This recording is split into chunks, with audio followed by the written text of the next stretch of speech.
Ciclone causa estragos e mata uma pessoa no sul do país. E você vai ver também.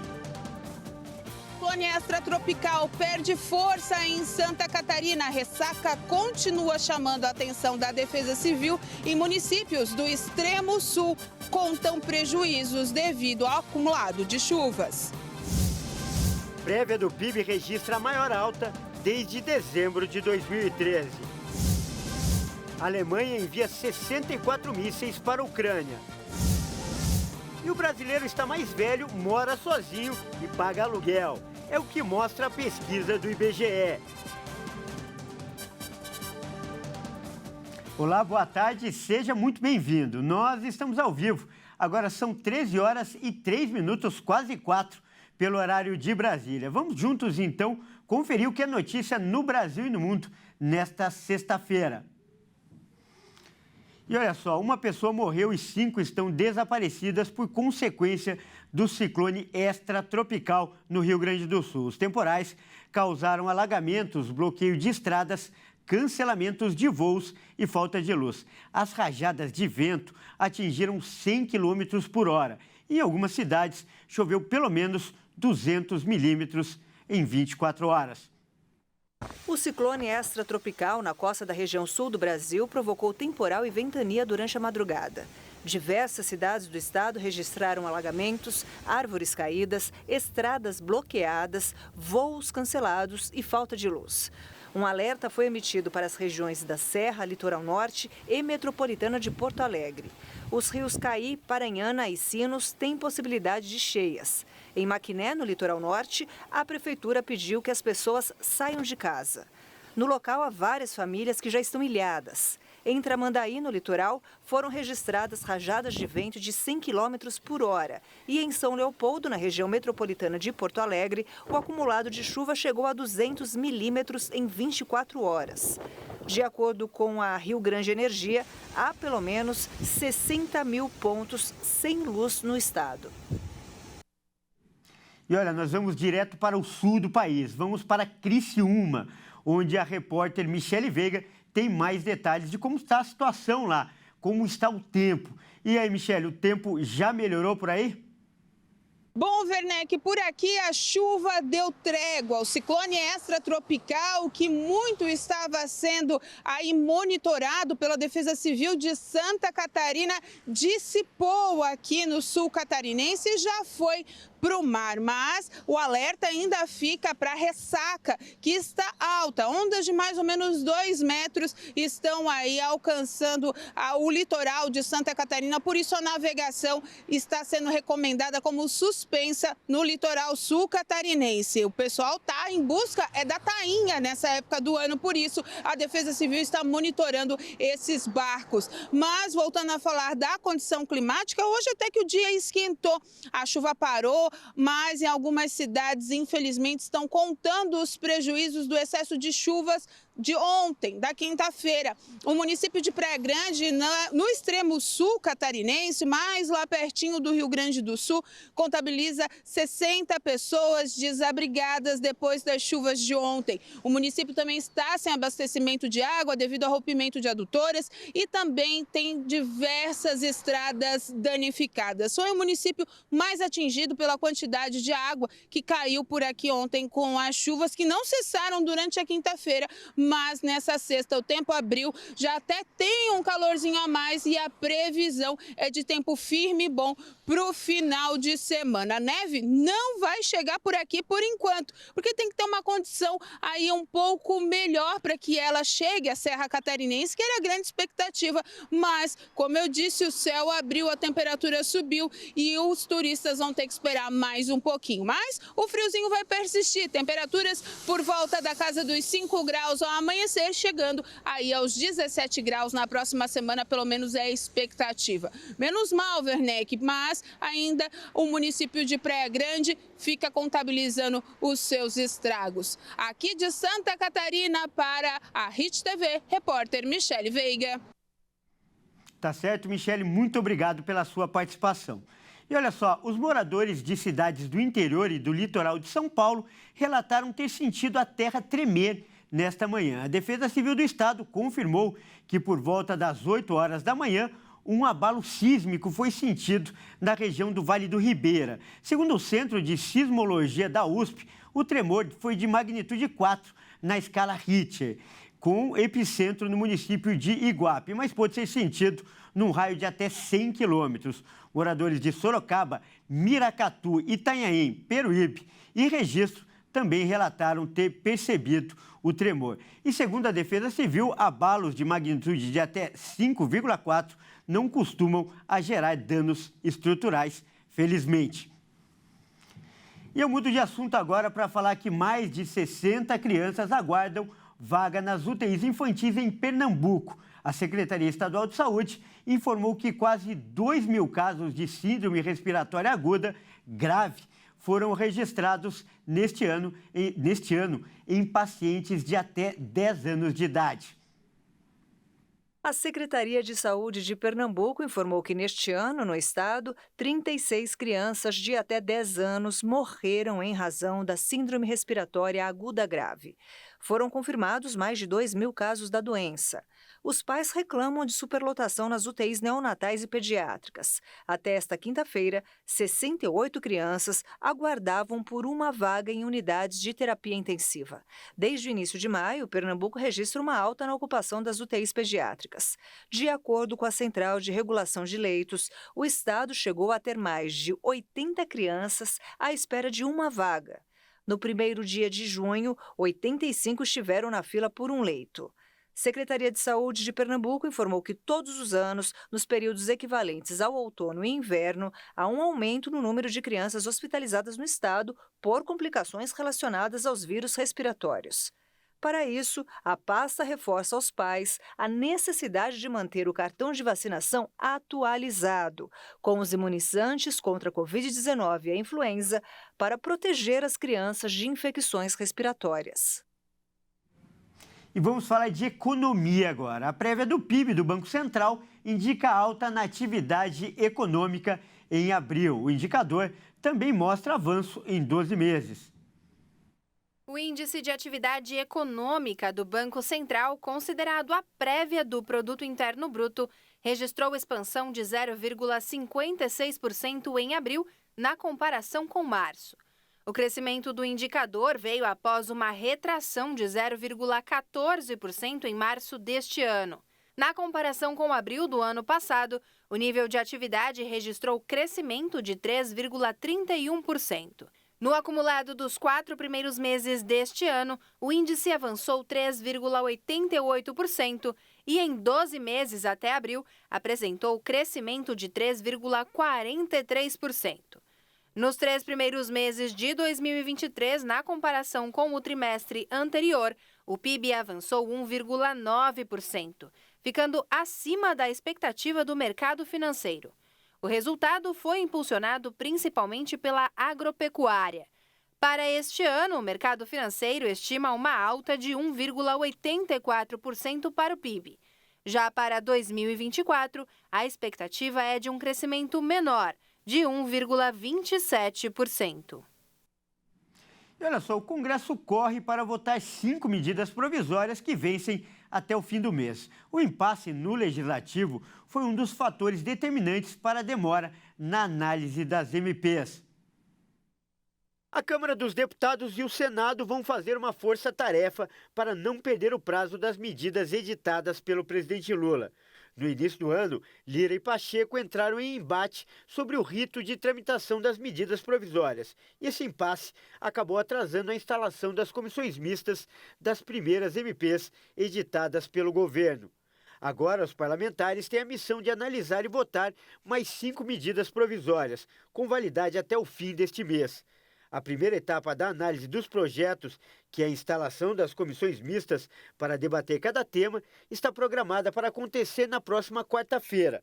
Entre as MPs estão a que reajusta o salário dos servidores federais em 9% e a que altera a faixa de isenção do imposto de renda para quem recebe até R$ 2.112 por mês. Também deve ser votada a medida que reajustou o salário mínimo a partir de maio de 2023 para R$ 1.320 e a lei que determina a regulamentação do Vale-Refeição, além da MP da retomada de obras e serviços paralisados na educação. que prevê a liberação de quase 4 bilhões de reais até 2026 para a conclusão de mais de 3.500 obras escolares inacabadas. E veja a seguir, a Alemanha envia 64 mísseis para a Ucrânia. E você vai ver também, aumenta no Brasil o número de pessoas com idade mais avançada, que moram sozinhas e pagam aluguel. É o que mostra a pesquisa do IBGE. Nós voltamos já.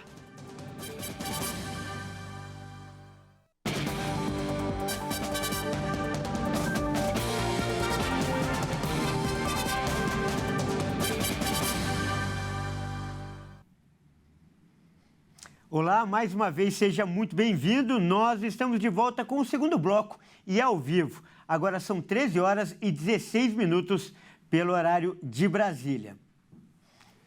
E olha só, agora nós vamos falar do conflito no leste europeu. O governo alemão anunciou que doará 64 mísseis para a Ucrânia. Hoje ocorreu o segundo dia de reunião da OTAN em Bruxelas. O ministro da Defesa alemão, Boris Pistorius, anunciou a entrega imediata de 64 mísseis Terra do Patriot para Kiev. No mês passado, o governo alemão anunciou um pacote de quase 3 bilhões de dólares para fortalecer a defesa ucraniana. O ministro da Defesa também afirmou que, abre aspas, os aliados da OTAN estão prontos para remover alguns obstáculos no caminho da Ucrânia. Fecha aspas. O principal assunto da reunião é o conflito na Ucrânia. Os membros da OTAN estão se estruturando para concluir um plano que consiga proporcionar apoio e, ao mesmo tempo, garantir a segurança dos ucranianos até que o país possa ingressar na Aliança Militar Internacional. E olha só, Irã e Cuba estão unidos para juntos enfrentarem o que chamaram de a política agressiva do império. No caso, o império são os Estados Unidos, país do qual querem manter distância e independência. O presidente do Irã, Ebrahim Raisi, se encontrou em Cuba com o presidente da ilha comunista, Miguel Díaz-Canel. Ao receber Raisi, Díaz-Canel expressou seu desejo de que a aliança com o Irã permita enfrentar conjuntamente o que chamou de política agressiva do império, referindo-se aos Estados Unidos.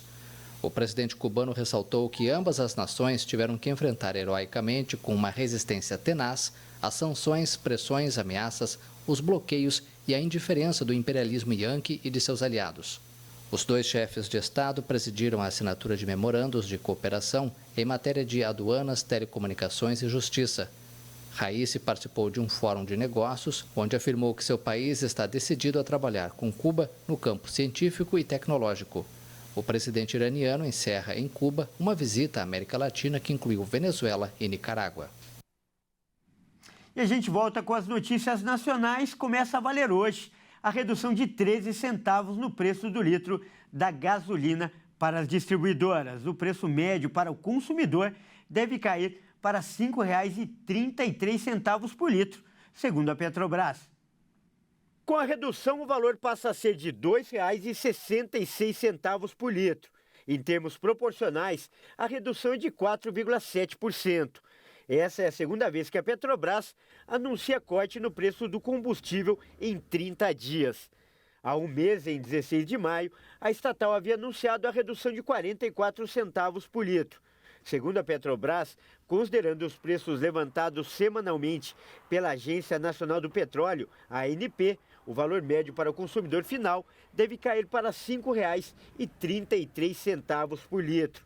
Em comunicado, a estatal diz que a redução do preço tem como objetivos principais a manutenção da competitividade da companhia frente a outros combustíveis e a participação de mercado necessária. No texto, a companhia repete um trecho que já havia citado anteriormente, em que afirma que busca evitar o repasse da volatilidade do mercado internacional e da taxa de câmbio nos preços nacionais, mas preserva um ambiente competitivo salutar. E as inscrições para o Exame Nacional do Ensino Médio, o Enem, terminam nesta sexta-feira. Os interessados em participar do Enem podem fazer o cadastro na página do participante. A taxa de inscrição é de R$ 85,00 e deve ser paga até o dia 21 de junho. O certame será aplicado nos dias 5 e 12 de novembro. O edital com cronograma e com as regras para o Enem 2023 foi publicado no início do mês. Além de apresentar as datas e os horários do exame, o texto detalha os documentos necessários e as obrigações do participante, incluindo situações em que o candidato pode ser eliminado. A publicação do Instituto Nacional de Estudos e Pesquisas Anísio Teixeira, o INEP, traz também os critérios para a correção das provas e procedimentos para pessoas que precisam de cuidados especiais durante o concurso.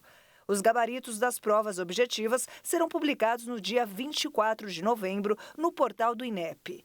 Já os resultados individuais serão divulgados no dia 16 de janeiro de 2024, no mesmo site. O mineral chamado de ouro branco é considerado um tesouro no chamado Vale da Miséria no Brasil. É o lítio, que é usado na fabricação de baterias para carros elétricos e celulares. Cerca de 85% das reservas do Brasil, quinto maior produtor mundial de lítio, estão no Vale do Jequitinhonha, em Minas Gerais. Para atrair investidores, as autoridades locais lançaram no mês passado o conceito Lithium Valley, Vale do Lítio em português, na sede da Nasdaq em Nova York. Uma empresa canadense, a Sigma Lithium, já saiu na frente. Começou a minerar lítio na região em abril passado. A companhia garante que é produtora de lítio verde, ou seja, que 90% da água utilizada nos processos de mineração é reaproveitada posteriormente e não são utilizados produtos químicos. Então, a água que a gente utiliza no processo, depois do processo de concentração, ela vai para equipamentos de recirculação.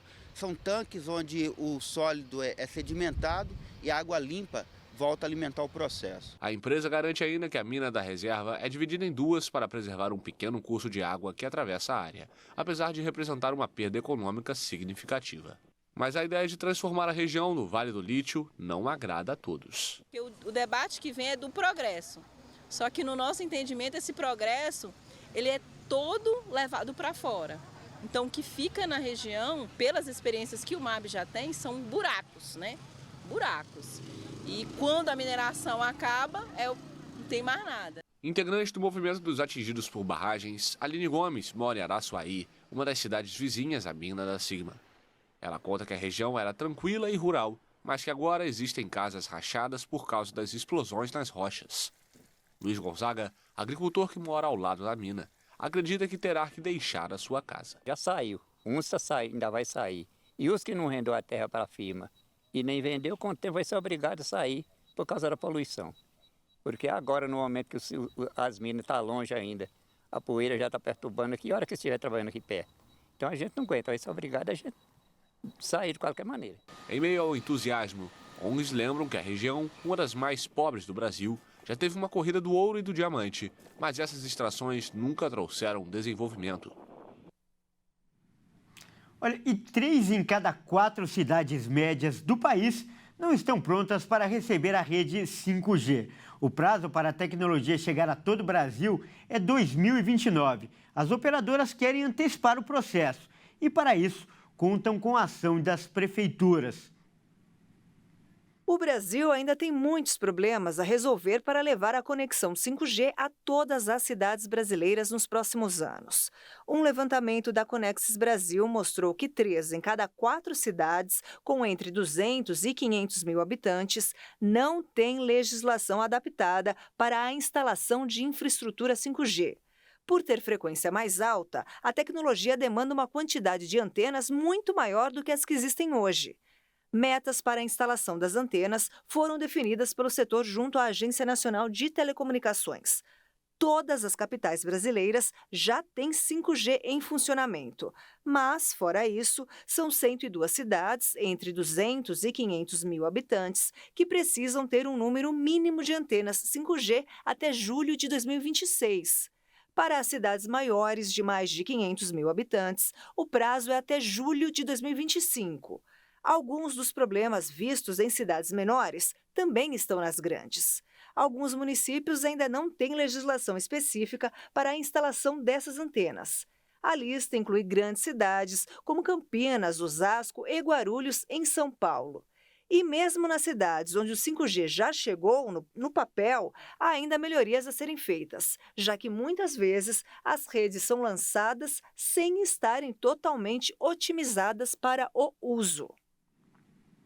E olha só, o número de brasileiros com mais de 60 anos que moram sozinhos e pagam aluguel cresceu no país. Esse foi o perfil traçado pela Pesquisa Nacional por Amostra de Domicílios, a PNAD. A população brasileira está ficando cada vez mais idosa, morando cada vez mais sozinha e pagando aluguel. Essas são algumas conclusões da PNAD Contínua, a Pesquisa Nacional por Amostra de Domicílios Contínua, que foi divulgada pelo IBGE. A pesquisa foi feita com 168 mil domicílios. A série histórica da pesquisa começou em 2016, mas a última divulgação ocorreu em 2019, já que nos 2 anos seguintes não houve coleta por conta da pandemia. Em 2022, as mulheres correspondiam a 51,1% da população do país, enquanto os homens totalizavam 48,9%. Nos últimos 10 anos, a população foi ficando cada vez mais velha e o percentual de idosos a partir de 60 anos saltou de 11,3% para 15,1%. Ao mesmo tempo, o percentual de pessoas com menos de 30 anos caiu de 49,9% em 2012 para 43,3% em 2022. Também cresceu o percentual de domicílios que tem apenas um morador. Ano passado era de 15,9% do total dos lares. 10 anos antes era apenas 12,2%. Mais pessoas precisam pagar aluguel no país. Em relação às pesquisas anteriores, o percentual de inquilinos alcançou 21,1% do total de lares, contra 18,8% em 2016. Essa edição fica por aqui. Até mais!